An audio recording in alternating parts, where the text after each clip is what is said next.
The college campus was buzzing with Halloween energy. Every corner transformed into a vivid mix of spooky decorations and festive excitement. Orange and black banners swayed gently in the cool autumn breeze, while carved pumpkins with glowing faces lined the pathways. Lanterns cast soft shadows, giving even the open courtyards an eerie yet playful glow. Students hurried in every direction, carrying bags of decorations, masks, and props, all chatting excitedly about who would snag the prize for best costume. Emily and Jake were right in the middle of it all, completely immersed in decorating the main hall where the big Halloween party would take place. Emily was carefully draping fake cobwebs across the walls, making sure to avoid any spots where they might be a fire hazard. Meanwhile, Jake was busy adjusting skeletons and strategically placing flickering candles to create that perfect haunted house effect. Their laughter echoed through the halls, but underneath it all, you could feel a subtle tension, a quiet thrill that maybe, just maybe, this night would bring more than just fun and games. All around them, students were trying on their costumes, practicing their scariest faces in mirrors and showing off some seriously intricate makeup. Witches, vampires, zombies, and even a few superheroes mingled together, creating a colorful chaos that was both incredibly lively and just a little bit unsettling. It was the kind of energy that only happens on Halloween night, where everyone is someone else for a few hours. Amidst all this excitement, a new student named Lucas was quietly observing the preparations from a distance. He was wearing a simple hoodie and jeans, keeping to himself, but his eyes seemed to follow every single movement, glinting in the dim light with a strange, almost unnatural intensity. At one point, Emily caught a brief glimpse of him and felt a sudden shiver run down her spine. She quickly brushed it off as just pre-party nerves or her own imagination running wild. After all, it was Halloween, and everyone was trying to be a little spooky. The main hall, soon to be the heart of the night's festivities, was slowly transforming into an eerie spectacle. Candles flickered on tables surrounded by pumpkins, fake cobwebs stretched across the corners, and the skeletons seemed to lean slightly as if they were alive, casting long, dancing shadows on the walls. Emily and Jake were going over their plan one last time, figuring out the best spots for haunted games, jump scares, and a few clever pranks they had cooked up. But as they worked, small, strange things started to happen. A chair rocked slightly on its own when no one was near it. Shadows seemed to move in ways they shouldn't, twisting and contorting against the walls. And a faint whispering sound seemed to drift through the hall, though no one else seemed to notice it. Each little oddity made Emily's heart race a little faster. Even Jake, who was usually so confident and unshakable, started casting nervous glances around the room, a slight frown on his face. Despite these minor chills, the two of them pressed on. They laughed nervously at each other's jokes, marking spots for games on their plan chart, and teasing each other about which of their friends would scream the loudest. They were determined to make this the best Halloween party the campus had ever seen, no matter what. From across the hall, Lucas watched silently, almost unnaturally still. The dim light from the decorations reflected in his eyes, giving him an otherworldly, almost ethereal appearance. Emily couldn't help but feel a strange mix of curiosity and unease whenever she looked his way. There was just something about him that was different, though she couldn't quite put her finger on what it was. The air in the hall seemed to get heavier with anticipation, charged with the unspoken feeling that tonight would bring surprises far beyond anything they could have imagined. Finally, Emily and Jake stepped back to admire their handiwork. The hall looked perfect, spooky yet inviting. It was the ideal setting for a Halloween party. But a quiet tension still lingered in the shadows, a feeling that something was just slightly off. Everything was ready for the party to begin. Yet that subtle, creeping unease hinted that this Halloween night was only just getting started. The real scares, it seemed, were yet to come. Thanks for watching. If you're hooked on this story and want to find out what happens next, make sure to hit that subscribe button and turn on notifications. You won't want to miss the next chapter. See you soon. The Halloween party was in full swing. The old college hall vibrated with music, punctuated by shrieks of laughter and the excited chatter of students draped in every spooky costume imaginable. My friend Jake and I wove through the throng, doing a final check. Decorations, perfect. Haunted games, set up and ready for terror. The hall was a kaleidoscope of flickering orange and purple lights, casting long, twisting shadows that danced on the walls like phantoms. Students were having the time of their lives. They yelped as they bobbed for apples in icy water, tiptoed theatrically through thick, fake cobwebs, and dared each other to peek into the darkest corners of the hall. Witches' hats tilted at jaunty angles. Vampire capes swished past rattling skeleton props, and a few dedicated zombies lurked in the shadows, waiting for the perfect moment to jump out and scare their friends. I couldn't help but smile at the lively, chaotic scene. It was exactly what we had planned. But beneath the surface of all this fun, an unsettling tension was starting to build, a subtle hum of wrongness that I couldn't quite place. My eyes kept landing on Lucas, the new student who had transferred in just a few weeks ago. He was an enigma, always quiet, always on the periphery. Tonight, he wore a simple, pale mask that covered his entire face, save for two small holes. Through them, his eyes seemed to glow with an unnatural light. He moved with a silent, fluid grace, slipping through the crowd like a ghost. I watched him drift through the shadows near the back of the hall, and a sudden, inexplicable chill ran down my spine. It was almost as if the festive lights dimmed slightly whenever he passed, and the happy noise of the party seemed to fade into a distant echo around him. Suddenly, the lights overhead flickered violently, plunging half the hall into complete darkness. A low, eerie hum, like a deep, vibrating bass note, filled the room, and the very chairs we were sitting on began to rattle. Students jumped back, their laughter catching in their throats. The shadows, no longer playful, stretched and warped into unnatural, menacing shapes along the walls. And then, a soft, sinister laugh echoed from everywhere and nowhere at once. It wasn't one of the students. This was different, colder. Panic began to ripple through the crowd as small objects started to move on their own. A decorative pumpkin on a table wobbled and then toppled to the floor with a dull thud. A prop broom leaned against a wall slid across the polished floor by itself. A string of fake, googly eyes hanging from the ceiling seemed to blink in unison. The students froze, their faces a mixture of confusion and growing fear. Was this part of the show? A prank? Or something else? The party's fun atmosphere had curdled into something genuinely unsettling. I grabbed Jake's arm, my voice a tight whisper. "This isn't just a prank." He nodded grimly, his eyes scanning the chaotic room. He'd seen it too. We watched as Lucas moved silently among the frozen students. Wherever he went, the shadows leaped and objects shifted with a life of their own. The hall no longer felt like a festive space. It felt like a trap, a place that was beginning to feed on the fear it was creating. The low hum grew louder, more insistent, and my heart hammered against my ribs with every flicker of the lights and every sudden, inexplicable movement. A loud crash from the far side of the room made everyone jump.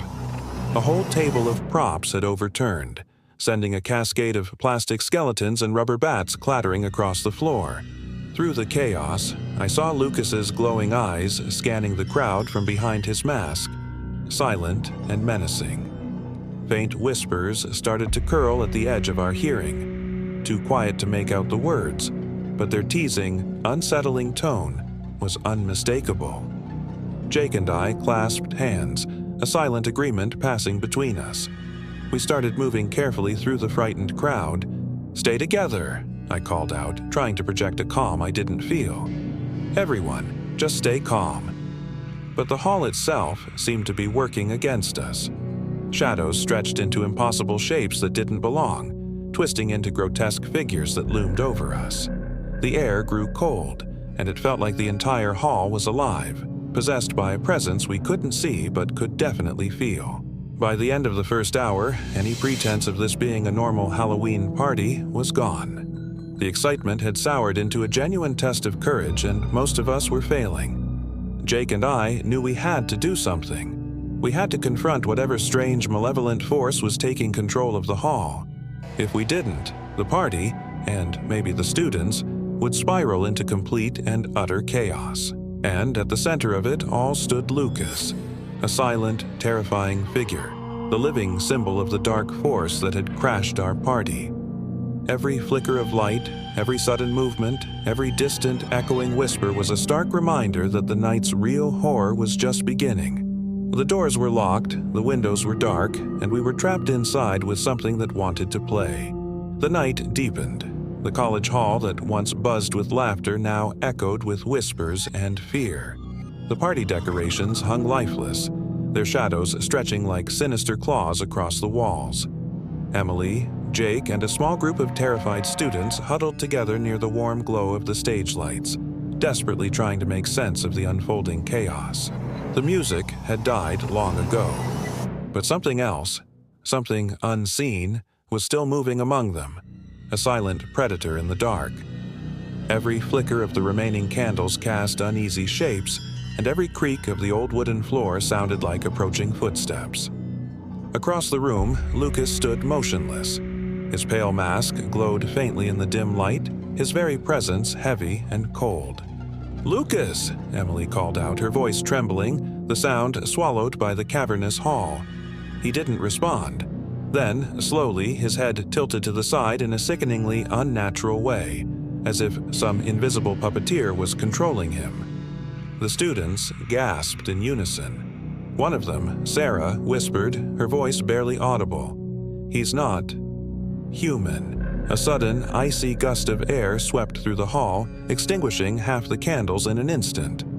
The room plunged into semi-darkness, and an eerie, low hum returned, louder now, vibrating in their very chests. Jake's hand shot out, pointing toward the far wall where the shadows had begun to move on their own, twisting and writhing, forming shapes that looked like distorted human figures. The group froze as one shadow detached itself from the wall, a pool of inky blackness that slithered across the floor, creeping directly toward them. With a jolt, Emily grabbed a heavy-duty flashlight from a decoration table and flicked it on. The beam cut through the oppressive darkness like a knife, but where the light fell, Lucas was gone. Only his mask remained, lying abandoned on the ground. Panic, raw and immediate, erupted. Someone screamed, a piercing sound of pure terror, and the fragile group shattered, scattering in every direction like startled birds. "Everyone stay together," Jake shouted, but the rising noise swallowed his words whole. Emily, acting on pure instinct, ran down a narrow hallway connected to the hall, her own ragged breath loud in her ears. Behind her, she could hear footsteps, slow, heavy, terrifyingly deliberate. She turned a sharp corner and stopped dead, her heart pounding against her ribs like a drum. A row of mirrors lined the wall, part of the party's haunted reflection setup. But now, each mirror showed something different. Horribly distorted faces, flickering lights, and in the reflection behind her, a dark, menacing figure moving closer and closer. She spun around, a scream caught in her throat, but there was no one there. The whispering began again, soft and overlapping, a chorus of ghostly voices speaking all at once. "You shouldn't have come here," they murmured, the sound seeming to come from inside her own head. "He never left." The mirrors cracked, one by one, each shattering sound echoing like a human scream. Emily stumbled back, dropping the flashlight as it clattered to the floor, its beam spinning wildly. Meanwhile, Jake and the remaining students were trapped near the hall's main entrance. The heavy doors refused to open, no matter how hard they pushed and slammed against them. The decorations shook violently, the ceiling lights bursting one by one in a shower of sparks. And from the absolute darkness beyond the doorway, a pair of glowing eyes appeared. Lucas's eyes. Only now, his body was unnaturally pale, his skin veined with dark, pulsating shadows that seemed to crawl beneath the surface. "Lucas," Jake whispered, his voice cracking. The figure smiled. an empty, twisted grin that held no warmth, no recognition, and raised its hand. The hum in the room intensified, turning into a deafening roar that vibrated through their bones, and every remaining candle exploded in a final burst of sparks. Just then, Emily reappeared, running toward Jake, her face a mask of pure terror. "He's not Lucas anymore," she shouted over the din. "It's something else. It's using him." The students backed away, cornered against the stage like trapped animals. The very walls seemed to breathe, expanding and contracting as if the hall itself were alive. Then, as the roaring hum reached its excruciating peak, everything stopped. The air froze. An absolute, profound silence fell over the room. Lucas, or whatever was inside him, stood perfectly still, head lowered. In the dead silence, a single chilling word was whispered, seeming to echo from every corner of the hall at once. "Stay." The lights flickered once more, and the entire hall was plunged into total, suffocating blackness. Screams filled the darkness as the sound of slow, heavy footsteps echoed closer. One by one, the screams were cut short, fading into silence until only the faint, lonely sound of the wind remained. When the emergency lights finally flickered back on, the hall was empty. The decorations still hung in place. The music equipment stood untouched. Only Lucas's mask lay in the center of the floor, a thin crack running down its middle, its hollow painted eyes staring blankly upward. The Halloween party had ended, but for anyone who was there, the horror had just begun. Thank you so much for joining me on this terrifying tale. If you love stories that send a shiver down your spine, make sure to hit that like button and subscribe to the channel for more dark narratives. Don't forget to ring the notification bell so you never miss a new story. Until next time, stay safe and maybe think twice before going to a haunted house party. The morning light never came. The sprawling college grounds were eerily silent, completely blanketed in a thick, unnatural fog that had crept in sometime during the night. For anyone brave enough to pass by, the main building looked utterly deserted, almost lifeless. But inside, things were far from still. Emily's eyes fluttered open. She was lying on the cold, hard wooden floor of the main hall, surrounded by the sad remnants of last night's Halloween decorations. The music system was off, but a faint, persistent, static hum buzzed from the speakers, like the ghost of a party that just refused to end. Her head throbbed, a painful drumbeat against her skull. Fragments of the night before flashed in her mind, chaotic, disconnected images, Lucas's terrifying mask, shadows dancing where they shouldn't be, the chilling sound of screams. Was that her own? She pushed herself up, wincing, and scanned the room. The hall was unnervingly still. "Jake," she whispered, her voice cracking in the silence. No response. The air felt heavy, oppressive, as if the building itself was holding its breath, waiting for something to happen. Then, a flicker of movement. A figure standing near the stage. A wave of relief washed over her as she recognized the familiar silhouette of her best friend. "Jake. Thank God," she exhaled, her voice trembling with relief as she rushed towards him. But as she got closer, her steps began to slow. Something was wrong. Jake stood completely still, his back to her, facing the empty stage. "Jake," she said again, her voice now laced with a growing sense of dread. He didn't move. He didn't even seem to be breathing. She reached out, her hand shaking, and touched his shoulder. He turned, but not with the fluid motion of a person. It was slow, mechanical. His eyes were lifeless, vacant, and a faint, unnatural smile was plastered on his face. Emily stumbled back, a gasp catching in her throat as pure horror flooded her chest. "Jake, please," she whispered, her plea lost in the suffocating silence. His lips parted, but the voice that came out was distorted, a guttural, multi-layered sound that wasn't his. "You stayed." Just like he wanted.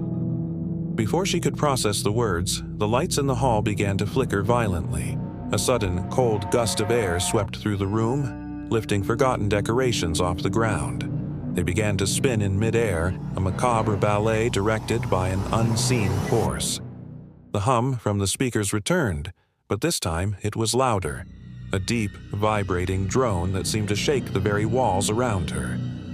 Emily screamed, a raw, primal sound of terror. She scrambled backwards, her eyes fixed on the door, her only escape. But just as she reached for the handle, it slammed shut with a deafening boom.